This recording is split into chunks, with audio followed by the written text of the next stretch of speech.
Welcome to the Week 9 Team Builder for the Mystery Egg Division in Mount Silver.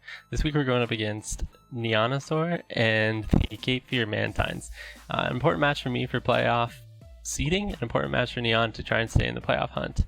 So on my first look at his team, I saw a lot of threats, obviously. Dialga, Gardevoir, Garchomp, huge threats. Volcarona, Gyarados, huge setup threats. Zoroark, it's a threat.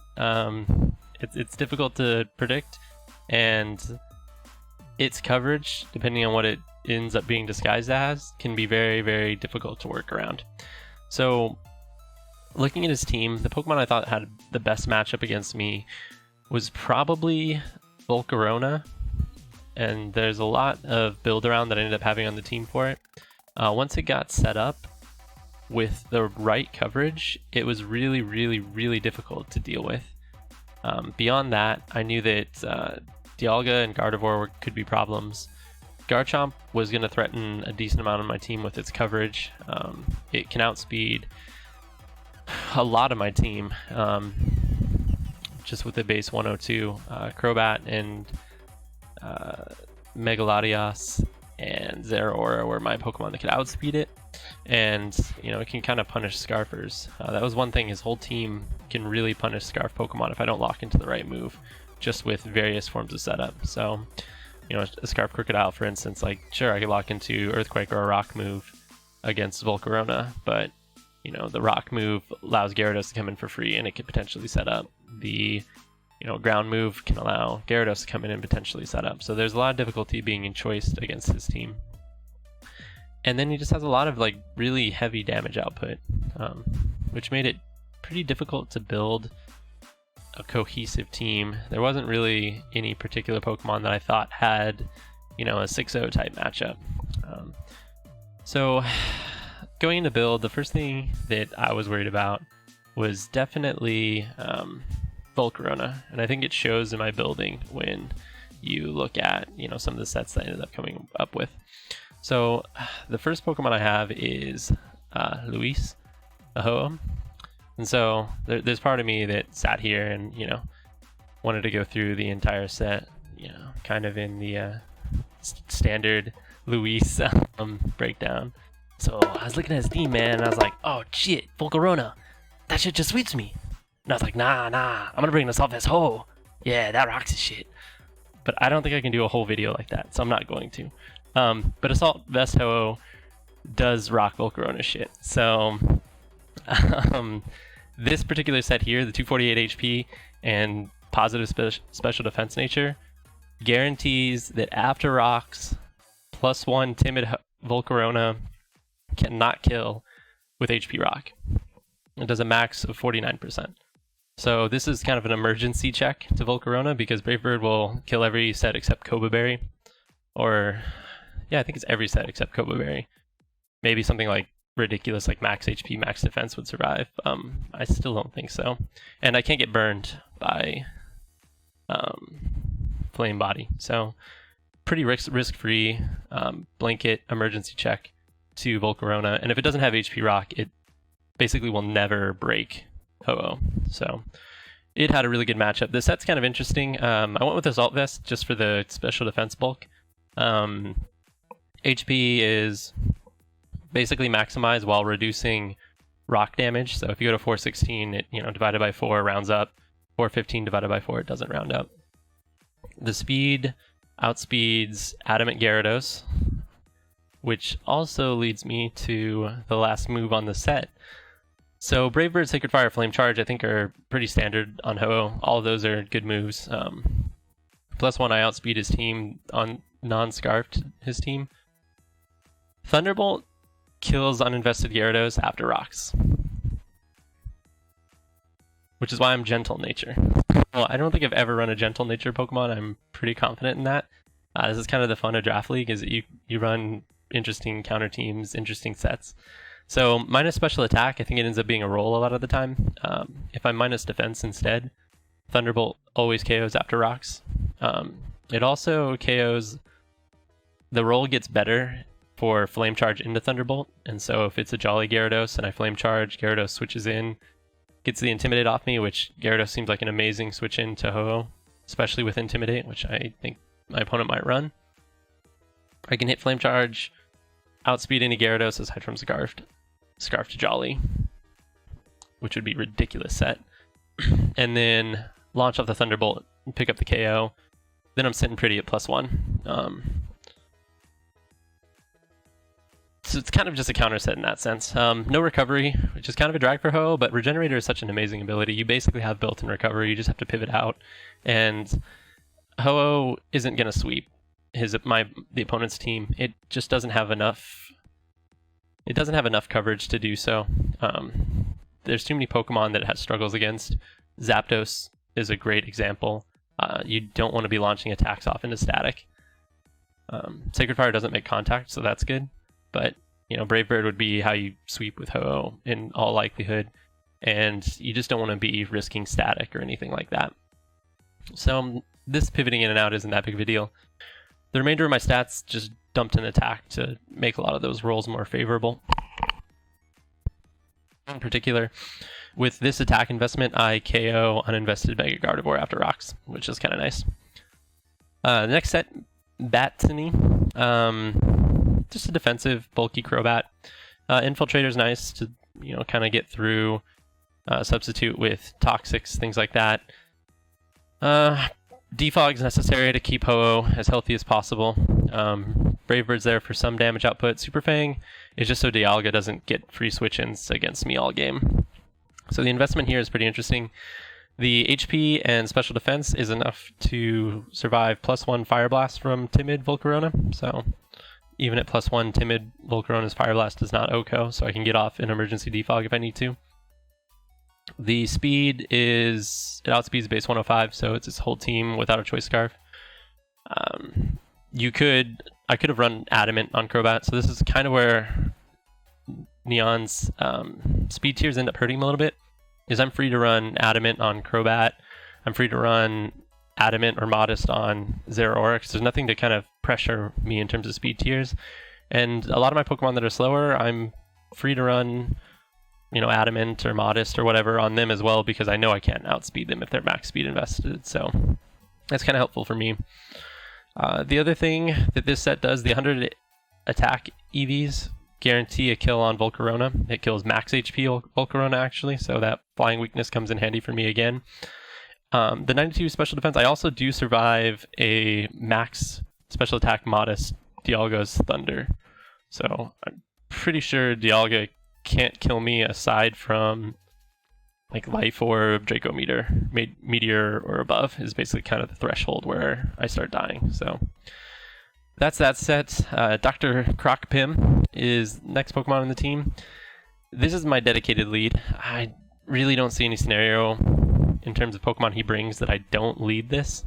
One thing about his team that I probably should have mentioned at the beginning, Trace Gardevoir is really annoying for my team.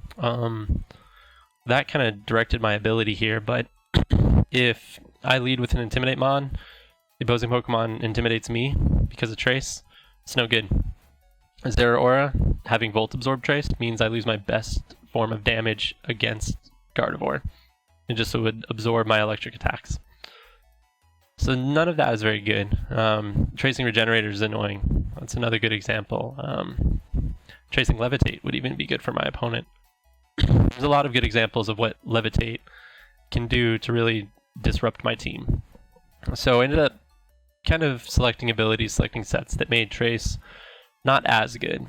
Even Crobat with Infiltrator, the primary attacking mode for Mega Gardevoir is Hyper Voice, which already has Infiltrator, so it's not too much of a loss for my opponent, or too much of a gain.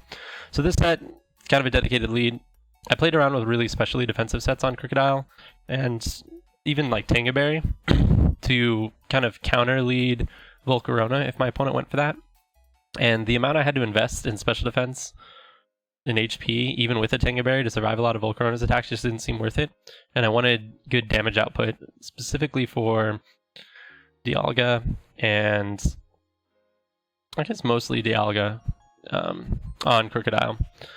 The set here is Earthquake, Stone Edge, Rock Tomb, Stealth Rock, so this is my only rockers, so I want to get those rocks up to take away 50% from Volcarona. Rock Tomb and Stone Edge are good because they don't make contact, and a lot of, well, neither does Earthquake. None of these moves make contact, which, looking at his team, there's a lot of Pokemon you don't want to make contact with. Zapdos can paralyze you, Volcarona can burn you.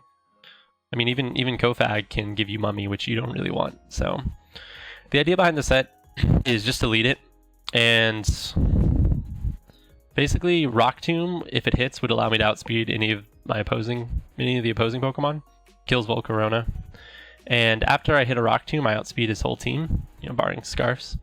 And that will put pressure on my opponent to either switch and allow me to get up Stealth Rocks, or I can just pick up a free kill, basically.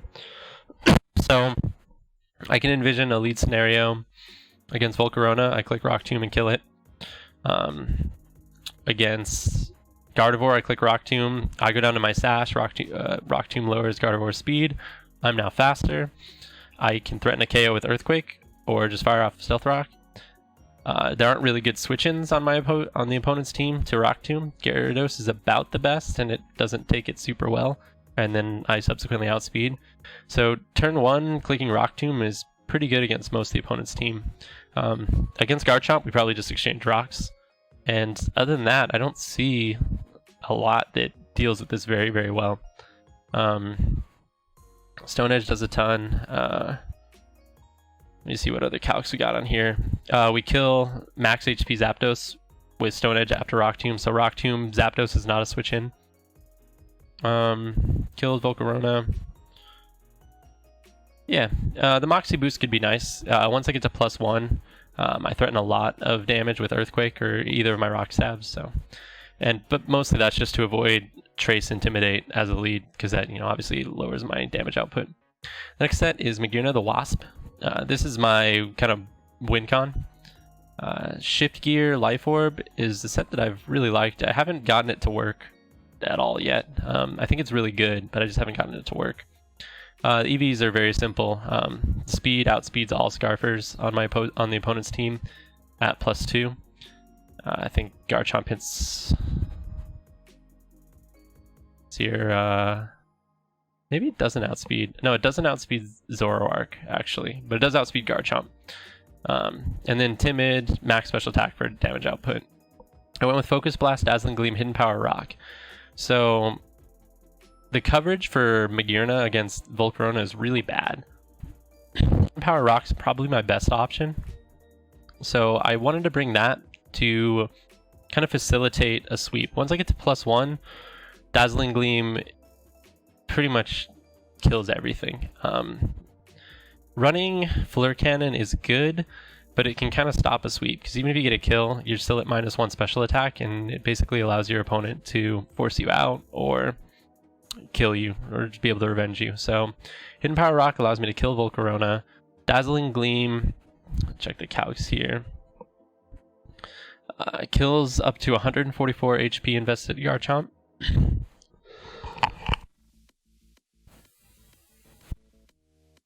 Life Orb Focus Blast kills 0 HP Dialga, which I don't think my opponent would bring, but after any chip, it should be good. Life Orb Dazzling Gleam has a really high chance to 2-hit KO Gardevoir. Life Orb, Hidden Power Rock into Dazzling Gleam, guaranteed hit 2-hit KO on Zapdos. And at +1, it basically kills everything after rocks. So if I can get 1 kill with this after Shift Gear, the game's more or less over for my opponent. So that'll be the goal, kind of soften some things up and then bring in Magearna when I have the chance to set up, and then just run through the opposing team. Next set is Paul Rudd. This is a Natman, this is Paul Rudd. Quagsire is Paul Rudd. And this is another answer to setup for my opponent's team. I'm really scared of Volcarona, really scared of Gyarados. Unaware is an amazing ability. It's not as good against special setup because his special defense is a little bit weaker, but it's still really strong. So there's kind of a mind game between Quagsire and Ho-Oh. I don't think there's any Volcarona set that beats them both. I think you're going to run Fire coverage, and you're going to run Bug Buzz, and you're going to run Quiver Dance in all likelihood. So that leaves 1 slot. If you go for HP Rock, Quagsire hard walls. If you go for Giga Drain, Ho-Oh hard walls. So I'll have to figure out the Volcarona set if I want to be successful. But this particular set, this HP and special defense investment, makes a timid Volcarona. The Bug Buzz is always a 3-hit KO even after rocks, with the help of leftovers. That means that I basically will not lose to Volcarona. There's no Volcarona set that can kill me with Bug Buzz.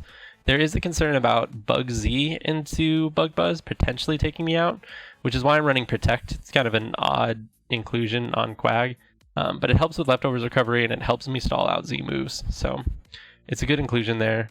Recover is required on Quagsire. Earthquake is just for neutral coverage. It prevents sub from basically everything on my opponent's team aside from Gyarados, which is why I'm running Rock Tomb. So Rock Tomb will break Gyarados' sub as long as it doesn't have an Intimidate off on me, or a lot of bulk investment. So it breaks sub on uninvested Gyarados.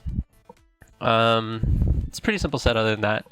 It just is a wall to set up Pokemon, and that's all it really needs to accomplish. I considered bringing Suicune, but Suicune can be overwhelmed by setup, whereas Quagsire just doesn't really care about it. So once I figure out what the coverage move is on Volcarona, I have an answer to it. I just need to figure out what it is. If it's HP Rock, Quagsire laughs at it. If it's Giga Drain, then Ho-Oh laughs at it. So once I know its coverage, then I can deal with it. And then the last Pokemon is Yellow Jacket, Zeraora. This is another interesting set. Neon Speed Tiers allow me to run Adamant and very minimal speed investment. Fastest Pokemon on his team is Zoroark at base 105, and this will outspeed Zoroark. The set is Plasma Fist, Close Combat, Throat Chop, Substitute. Fight Z, Close Combat does a lot to Dialga. It also just gives me a nuke without having to lower my stats. Plasma Fist is Stab, it does a lot of damage. Throat Chop, Substitute. So I went back and forth on this set. I really didn't know how to make Zeraora work. I thought about using a physical Megalodios with Earthquake and Dragon Claw, maybe even Shadow Claw, Hone Claws. It had an okay matchup, but it just felt really clunky and difficult to use, and I just didn't like it. I didn't like it, basically. So I stuck with Zeraora. Throat Chop, Substitute. So Substitute seemed really bad at first because you have Gardevoir that doesn't care, you have Volcarona that doesn't care. With Hyper Voice and Bug Buzz, they go right through Substitute. The thing is, with Throat Chop, you prevent sound-based moves, and that includes Bug Buzz and Hyper Voice. So the idea was I could substitute. I outspeed both Volcarona and Mega Gardevoir, so they aren't going to switch in. They're not switch-ins, they're not checks to Zeraora. I could sub and then just start attacking with Throat Chop. And the only way he'd be able to break me is he'd have to go out to a Pokemon that could damage me without a sound-based move, basically. Which meant I would get off free damage, basically. Throat Chop doesn't do a lot to either. It's neutral to both. It does some damage, 252 Adamant. I have a decent attacking stat, so it'll do some. My hope was basically to use Zeraora to kind of break, so that then I could sweep with Magearna. Plasma Fist is, you can't just be firing that off until Mega Gardevoir Mega Evolves because of Trace. It basically would just give Gardevoir free recovery. But with Substitute and Throat Chop, I can kind of break his team a little bit. It's really hard for him to not take damage. I have coverage for the rest of his team that's pretty strong overall. So that was the idea behind the sets. We'll see how it all works out. Like I said, the game plan is to use Ho-Oh and Quagsire to kind of scout out for coverage on Volcarona, and also wall Gyarados. So these two collectively deal with most of the most threatening setup sweepers for my opponent. Crobat keeps rocks off the field, spreads around Toxic, does a little bit of damage where it can. Crocodile gets up rocks and just kind of an anti-lead, and then break with Zera, sweep with Mag was kind of the idea behind the team. But let's get into the battle and let's see how it All goes. right. So here we are at the battle, and looking at Neon's team, he brought a lot of what I expected. He did not bring Gyarados. He ended up bringing Savali. So Savali will be interesting to scout around. It's kind of like Mew in some regard, in that you don't know what your opponent is going to bring, so it's really hard to prep for, so you almost just don't prep for it in a lot of ways. Its stats aren't anything spectacular. They're not bad. And its move pool is generally pretty supportive, but it does have good offensive options. So I'll have to keep my eye out and kind of play around it as the game goes on. Looking at leads, I briefly considered going with Crobat, but I have a dedicated lead more or less in Crocodile, so I think I was pretty much always going to lead that. There wasn't anything on his team that would have convinced me otherwise. I have a game plan against everything except Savali, depending on its type. So I'm going to end up leading Crocodile, and Neon leads Garchomp. So right away, he knows that I'm not Intimidate. I don't know anything about him. And turn one, my plays were basically Stealth Rock, or Earthquake, or Rock Tomb on a hard predict that he's going to switch into one of his other Pokemon, probably Zapdos. Turn one, the no drawback play to me seemed to be Earthquake. Earthquake gets off good damage on Garchomp, generally doing over 50%, and so I could potentially 2-hit KO. And worst case scenario, say he switches into Zapdos, I don't get any damage. I still have my Sash intact, and I can still Rock Tomb into Stone Edge to kill Zapdos, or at least force Zapdos into a really awkward position. So Earthquake was basically no drawback, and that's what I ended up going for. Neon goes for Stone Edge. I don't know if you predicted Ho-Oh there. It kind of makes sense in a lot of ways. To predict Ho-Oh, maybe Crobat, on an Earthquake or a Ground Z or something like that. Being Sash, I wasn't worried about Ground Z.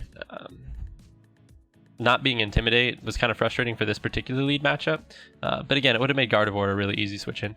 So I get off Earthquake, I do 56%. I end up calcing this, and I believe I looked at the calc, and uninvested, Garchomp was taking somewhere in this range. So I just assumed I got a high roll uninvested, which made me think that he is heavily offensive. The Stone Edge damage kind of clued me into that too, but it was a little bit harder to calc that, for instance.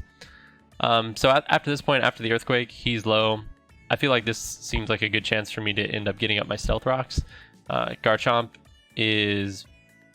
I don't think Earthquake killed from this range. Maybe it did. Yeah, I don't think Earthquake killed, but Ground Z, I'm pretty sure, did kill. Actually, I should check that, because that's a pretty important calc. So let's go check that really quick.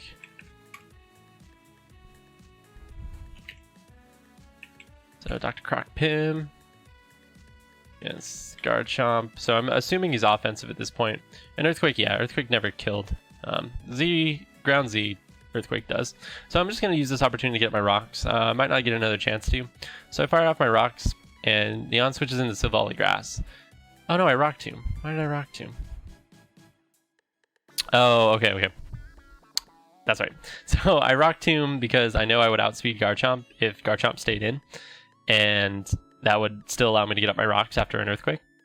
So I fired off Rock Tomb, potentially predicting a Zapdos to come in on another Earthquake if he thought I was Banded, or if he thought something along those lines.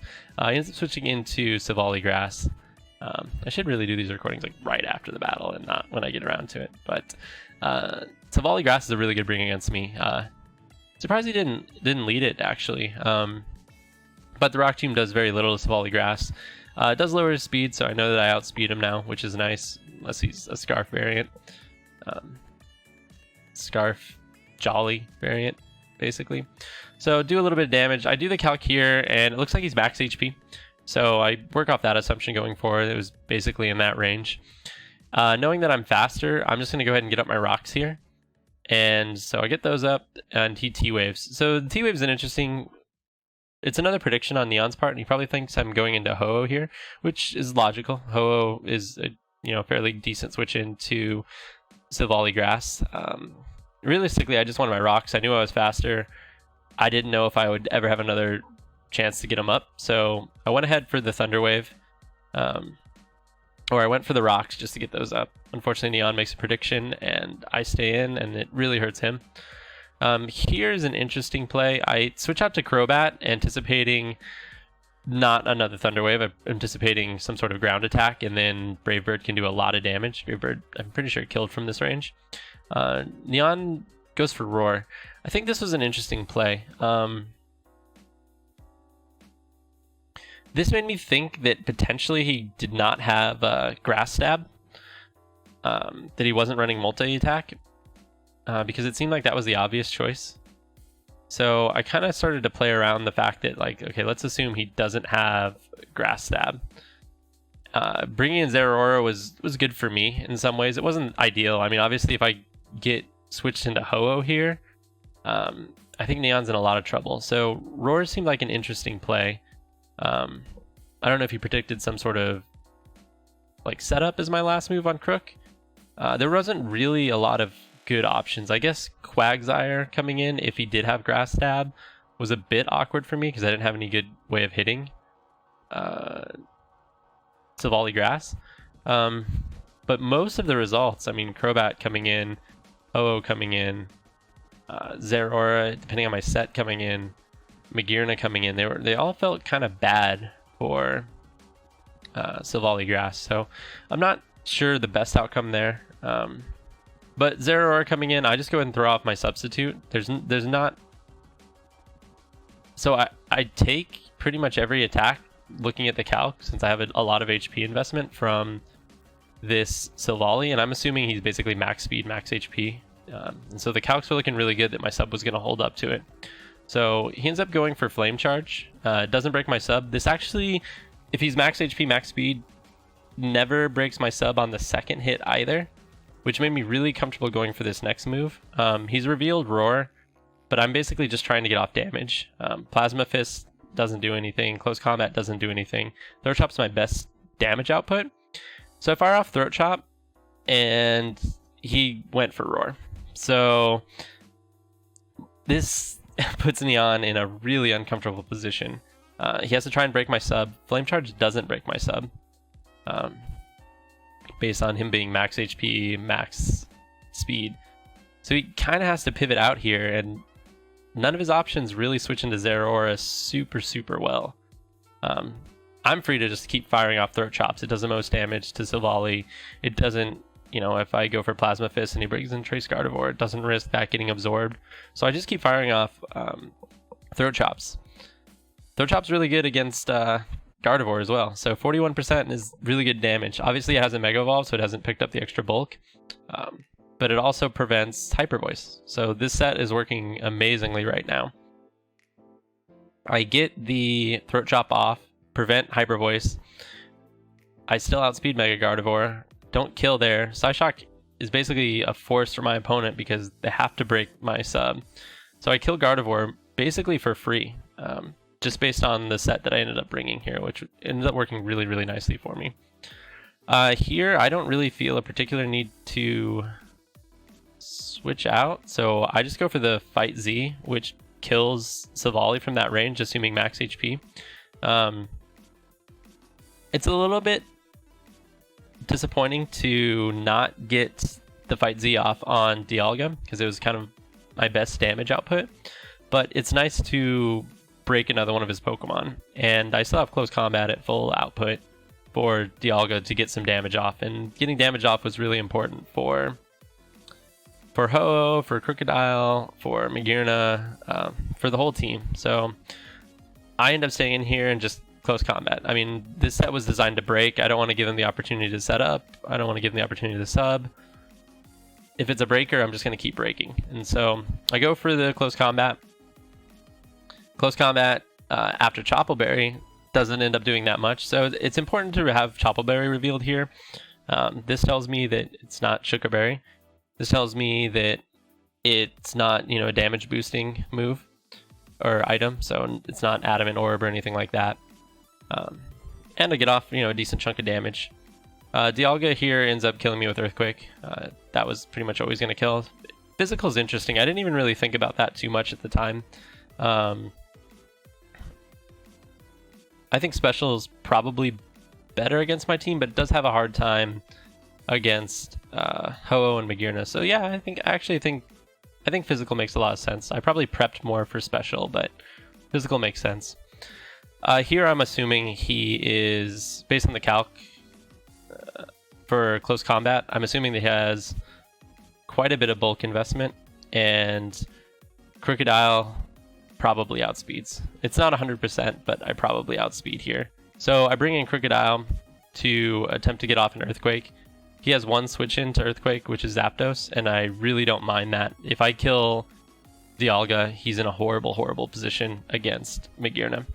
So he goes out to Zapdos, I fire off the Earthquake, doesn't hit, that's fine.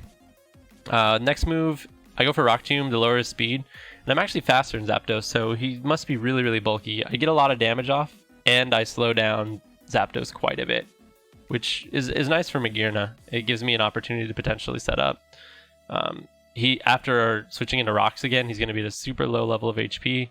Rock Tomb lowering his speed means that I'm faster than the next turn. So if he defogs or something like that, I'll outspeed and I could fire off Stone Edge pretty freely. So I Rock Tomb, and he reveals Signal Beam and Life Orb, which caught me off guard. I did not prep for an offensive Zapdos, but it did make me think that Magearna probably had an opportunity to set up here. So if he's offensive, the odds of him running Thunder Wave or something like that felt a lot lower. And getting a kill on Zapdos was probably my easiest way of getting kind of a +1, more or less for free. And if he defogs, I get to +2. And he doesn't have a switch in to Magearna. There's nothing on his team takes 2 attacks from Magearna. So defog isn't a play. And if he switches out, I don't think he'd do that because he dies to rocks. All his Pokemon take rock damage. Shift Gear in his position seemed good. The only thing that could really trip me up was Thunder Wave. I end up just going for the Shift Gear. Zapdos reveals Thunderbolt. And after Life Orb, it takes me down to 50%. No para here. And that was pretty much Neon's way out, was getting a paralysis here. Thunder Wave would have been the more reliable way. Thunderbolt had a chance. Doesn't get the para. I go ahead and fire off the Dazzling Gleam. Take the Life Orb recoil, but get the Soul Heart boost. And at this point, I feel like I've pretty much got it. I checked the Dialga calc. Max HP, I was always going to kill at +1. I didn't see many sets that were going to take this, and if I got the damage off, even if Dazzling Gleam didn't kill, getting the damage off from Dazzling Gleam, which is neutral against Dialga, made it so a lot of Pokemon on my team would be able to clean up against him. So I went for the Dazzling Gleam here. Again, the calc said that I would kill for sure at max HP, and I knew he probably wouldn't just be, max bulk. So, and again, getting damage off here means that the rest of the team can kind of clean up. So I go for the Dazzling Gleam. Dazzling Gleam does pick up the KO. So Focus Blast always killed, but I don't think it was the right play. If I miss Focus Blast, I don't get the damage off, and I still have to break Dialga. And while that didn't seem impossible, it seemed pretty difficult with my team. I didn't end up running Earthquake on Ho-Oh, which, could have been something over Thunderbolt. Thunderbolt obviously ended up useless in this matchup, and maybe Earthquake would have been better. I just had a hard time breaking Dialga with the team I ended up bringing, especially after Crook and Zera went down. Those were kind of my best answers to Dialga. So getting the damage off guaranteed seemed like the play 100%. Ended up killing, which is good for me. And then from here, Magearna just sweeps. There's potential that pivoting around, Neon could have, let me get whittled to Life Orb, but he would have taken so much damage doing that it's probably not worth it for him. And then once I reveal the Hidden Power Rock, it's over for him at this stage, barring like a Scarf, Garchomp, or something along those lines. But +3, Magearna is going to kill any Garchomps. That the crit did not matter. So a really good game to Neon. I think the sets I brought caught him off guard a couple times. Specifically the Throat Chop Zera that more or less ended up killing 2 Mons and putting Dialga in range of pretty much everything that I wanted from Magirna. So my game plan more or less executed exactly how I wanted. I didn't end up needing my physical walls or defog because he just didn't get an opportunity to get rocks up or set up with his Pokemon.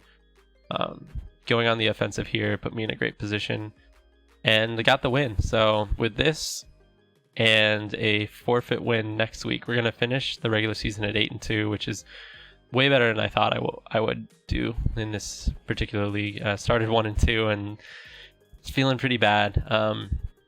So to rattle off, 6 wins, tech counts as 7 to end the season. I don't think we can finish worse than 4th in the regular season standings, and the only way we finish 4th is